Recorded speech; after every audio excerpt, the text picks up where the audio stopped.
Hi guys, কেমন আছেন? আশা করি ভালো। আজকে কিছু কথা বলবো আপনাদের। কিছু আমার নালিশও আছে, সেইটাও বলবো।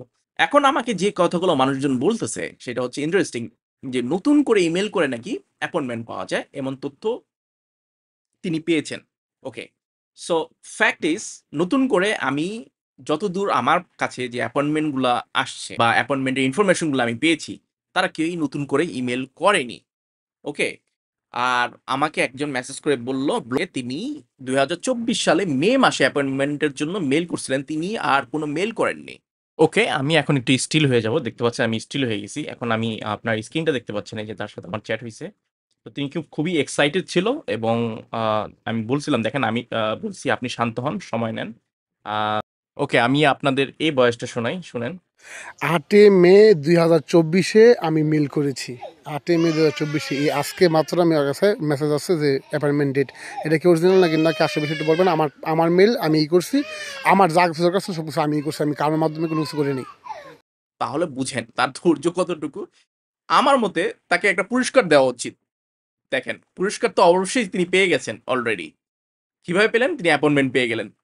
আচ্ছা, তাকে আমি বারবার জিজ্ঞেস করছিলাম, "আপনি কি আরো মেইল পাঠাইছিলেন কিনা?" কারণ স্বাভাবিক একজন আ লোক ২৪ এ সালে ২০২৪ সালে ইমেইল করছে এবং তিনি এখনো বসে আছে সেই ইমেইলের রিপ্লাইয়ের জন্য। তিনি আরেকটা ইমেইল করেননি। তাহলে তো সে আমার পক্ষ থেকে একটা পুরস্কার দেওয়া উচিত।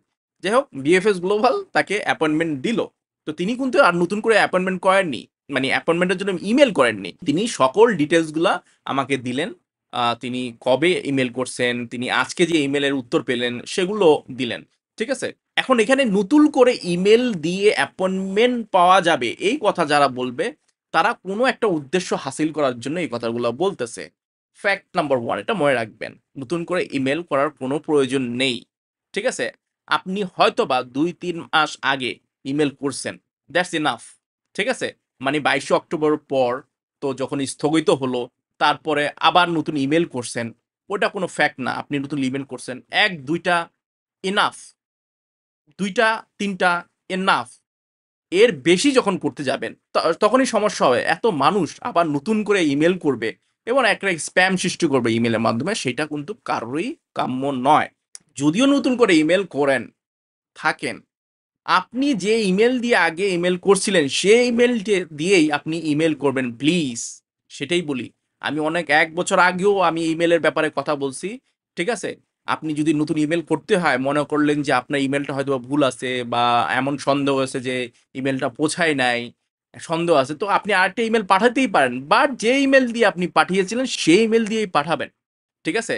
আর আমি একটা রেকর্ড আমি যতদূর জানি কেউই এমন সাধু নাই যে ১, ২ টা ৩ টা অলরেডি পাঠিয়ে দিছে। ঠিক আছে? ২২ অক্টোবরের পর অনেকেই যারা আছে সবাই পাঠাইছে বিকজ স্থগিত আছে এবং বিএসএস বলেও কিছু ক্ষেত্রে বলছিল যে নতুন করে আবার পাঠান। তো এইভাবে যদি পাঠিয়ে থাকেন ২২ অক্টোবরের পর, ধরেন আপনারা ৩-৪ মাস আগে পাঠিয়েছেন, এখন আর পাঠানো দরকার নাই ভাই। প্লিজ, দরকার নাই। ঠিক আছে?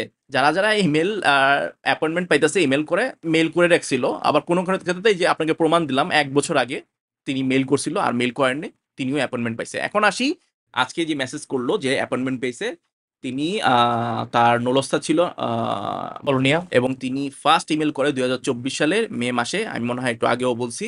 মে মাসে অ্যাপয়েন্টমেন্ট জন্য মেইল করে এবং তিনি অ্যাপয়েন্টমেন্ট পেয়েছেন। তো আমি গতই ভিডিওতে বলছিলাম আমি আরেজ্জো সিটির কথা। তো কলোনিয়া, আরেজ্জো, আর গতকাল আরেকজন বলছিল নাপোলি সিটি থেকে। নাপোলি সিটি থেকে একজন ইমেইল করে অ্যাপয়েন্টমেন্ট পেয়েছে। সো এখানে নোলস্থা যদি কেউ বলে যে নোলস্থা রি-ইস্যু ছাড়া এই অ্যাপয়েন্টমেন্ট পাইতেছে, না। নোলস্থা রি-ইস্যু বলতে নোলস্থা পুরোপুরি যার নোলস্থা আপডেটেড, যার নোলস্থার কোনো ডকুমেন্টস প্রয়োজন নাই, আপডেট হয়ে গেছে। তারা অলরেডি আপনারা দেখতেছেন যারা অ্যাপয়েন্টমেন্ট পাইতেছে তাদের নোলস্থার আপডেট বলেই অ্যাপয়েন্টমেন্টগুলা পাইতেছে। সো যাদের সবকিছু কমপ্লিট আছে তাহলে তারা এখন বর্তমানে অ্যাপয়েন্টমেন্ট পাইতেছে। যেহেতু আমি আগেও বলছি গত ভিডিওতে, আস্তে আমি নিউজ পাচ্ছি আরো হয়তোবা সামনে পাবো। ঠিক আছে? এখন ধরা শুরু করছে অ্যাপয়েন্টমেন্টের। ঠিক আছে? যাদের অবস্থা সবকিছু ঠিক আছে, আপডেট আছে, মালিকের ইনফরমেশন, মালিক অ্যাক্টিভ আছে, সবকিছু ঠিক আছে, তারাই আস্তে অ্যাপয়েন্টমেন্ট পাইতেছে। আর এখানে আরেকটা কথা আপনাদের শেয়ার করি। দেখেন, আরেকজন আমাকে প্রশ্ন করলো যে, "ভাই, ইমেইল করার কোনো ট্রিকস আছে কিনা? নতুন কোনো ট্রিকস যেটার মাধ্যমে আসলে অ্যাপয়েন্টমেন্ট পাওয়া যাবে?" ভাই এই যে এইসব কথাগুলো যারা বলে আপনি নিজেও জানেন তিনি কেন এইসব কথা বলতেছে, নতুন করে ট্রিক্স, নতুন করে ভাই ট্রিক্স কোনো নাই, কোনো ট্রিক্স নাই। এটা কেন বলতেছে ভাই, আপনি কেন বুঝতেছেন না? আপনি আসলে কি বলবো, আপনার যদি ওই যে আগে বললাম যে যদি জ্ঞান থাকে, আপনার যদি চোখ থাকে, সব ভালো মন্দ বোঝার ক্ষমতা থাকে, তাহলে অবশ্যই আপনি জিনিসটা বুঝবেন তিনি কেন এই কথা বলতেছেন। ইমেল পাঠাতে হলে একবার রকেট সায়েন্স না এটা, যে কোনো ট্রিক্স আছে, যেভাবে বিএফএস গ্লোবাল বলছে সেভাবেই পাঠাতে হয়। এটা আবার ট্রিক্স কিসের? আপনি অলরেডি ইমেল করে রাখছেন, সেই ইমেলই অ্যাপয়েন্টমেন্ট পাবেন। বলে রাখলাম। মনে করেন যে আপনি একটা ইমেল পাঠাইছেন। আপনি নিজের ইমেলে সেই সেম ইমেল দিয়ে আরেকটা ইমেল পাঠাতেই পারেন। রিসেন্টলি পাঠানোর দরকার নাই। যদি আগে ৩-৪ মাস আগে পাঠিয়ে যদি থাকেন তাহলে আর কোনো দরকার নেই নতুন করে ইমেল করা।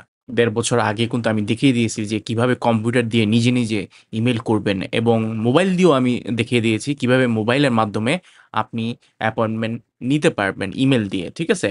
তো এখানে যদি আপনি দেখেন, এই ভিডিওগুলো যদি আগে দেখে রাখেন, যদি কোনো ধরনের ভুল করে থাকেন, যেমন ফার্স্ট নেম, লাস্ট নেমের জায়গায়, সার্ভ নেমের জায়গায় যদি অন্য ফার্স্ট নেমের জায়গায় আবার লাস্ট নেম দিয়ে দিছেন, তো এমন কিছু যদি কোনো ভুল ত্রুটি থেকে থাকে আপনার, তাহলে সেক্ষেত্রে আপনি কি করবেন, আগে ভালো করে এই ২টা ভিডিও আমি দিলাম, এটা লিঙ্ক উপরে দেওয়া থাকবে। সেখানে আপনারা ক্লিক করে আগে ভিডিওটা দেখেন যে সবকিছু ঠিকমতো দিছেন কিনা। যদি কোনো ধরনের ভুল পান তাহলে আপনারা আবার সঠিকভাবে ইমেল করতে পারবেন। মনে রাখবেন, যদি ভুল পান, না পেলে পাঠানোর দরকার নাই। সঠিক থাকলে যেভাবে বলছি এটা বিএফএস গ্লোবালের নিয়মেই। তো সেক্ষেত্রে আপনি যদি দেখেন যে হ্যাঁ, ঠিক আছে আমি কোনো ভুল করিনি, আমি ইমেল সঠিকভাবে পাঠাইছি, তাহলে এইটা আর নিউ করে ইমেল পাঠানোর দরকার নেই। আবারও বলতেছি ৩-৪ মাস আগে যদি আপনি ইমেল করে থাকেন তাহলে আর নতুন করে ইমেল করার দরকার নেই। গত ২ দিন ৩ দিন ধরে আমার অন্য ব্লগারের কিছু স্ক্রিনশট আমার সাবস্ক্রাইবারই পাঠাইতেছে যে ভাই, অন্যান্য যেসব ব্লগাররা ইটালি সম্বন্ধে ব্লগ বানায়, তো তাদের কনটেন্ট গুলা বা তারা কোনো পোস্ট করছে সেটা স্ক্রিনশট দিয়ে আমাকে পাঠায়, এবং জাজমেন্ট দিতে বলে। জাজমেন্ট বলতে মানে আপনার কি মতামত? সে কি সত্য বলছে কিনা, বা সে আ ঠিক বলতেছে কিনা, এমন কিছু। ঠিক আছে? বুঝাইতে পারছি আপনাদের। তো এমন যারা করেন, আমি বলতে চাই তাদের কাছে প্রশ্ন, অবশ্যই আপনি তাদের সাবস্ক্রাইবার। আমার সাবস্ক্রাইবার বলতে আমার সাবস্ক্রাইবার না, অন্য মানুষেরও আপনার সাবস্ক্রাইবার, অন্য মানুষেরও আপনি ভিডিও দেখেন। সবটা জাজমেন্ট আপনি নিজেই করবেন। এখন একজন ব্লগারে কে কি বলল, এবং তিনি তার পক্ষ থেকে কিভাবে সত্য বলল কিনা মিথ্যা বলল কিনা, তাহলে যদি সেটা আমাকে আপনার বোঝাতে হয়, বা আমাকে আমার পার্সোনালি মেসেজ করে দিতে হয় যে ভাই এর সম্পর্কে কিছু বলেন, তাহলে আমি বলব ভাই এই টাইপের মেসেজ আমাকে দয়া করে করবেন না। কেন করবেন না আমি বলি। আপনি যেহেতু তাকে ফলো করেন, আপনি যেহেতু তার ফলো করেন মানে হচ্ছে আপনি তার কনটেন্ট পছন্দ করেন। কিন্তু আপনাকে ভাই নিজের বুদ্ধি থাকতে হবে, নিজের চোখ থাকতে হবে, নিজের জ্ঞান থাকতে হবে যে কে কথাটি রাইট বলতেছে আর কাকে যুক্তিযুক্ত মনে হইতেছে। এইটা সম্পূর্ণ আপনার ব্যক্তিগতভাবে আপনাকে উদয় করতে হবে যে এই পার্সনটাই ঠিক। ঠিক আছে? যেসব কথাগুলা বললাম, ক্যারি করেন মাথায়। ভালোভাবে নিজের জ্ঞানে নেন, তাহলে বুঝবেন আসলে কি বলতে চাচ্ছি। সবকিছু কি বলে একবারে খাইয়ে দিতে হয় না। ঠিক আছে? বুঝতে হয় আপনার এইসব বিষয়। ওকে। সো আজকে এই পর্যন্তই। ভালো থাকবেন, সুস্থ থাকবেন। অবশ্যই লাইক অ্যান্ড শেয়ার করে রাখবেন। বাই।